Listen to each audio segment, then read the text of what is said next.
ઠંડીનું પ્રમાણ બહુ ઝાઝું હતું એટલે હું ને મારા ભાઈબંધ પહોંચી ગયા દાળ બાટી ખાવા।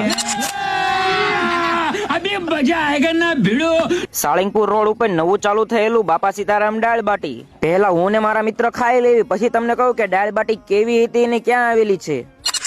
અમારી જેવા દાળ બાટીના શોખીન મિત્રો માટે સ્પેશિયલ અહીંયા ચૂલા ઉપર દાળ બનાવવામાં આવે છે અને દાળમાં પણ સ્પેશિયલ આખા લસણની દાળ બનાવવામાં આવે છે। તો મિત્રો એકવાર મુલાકાત કરો બાપા સીતારામ દાળ બાટીની।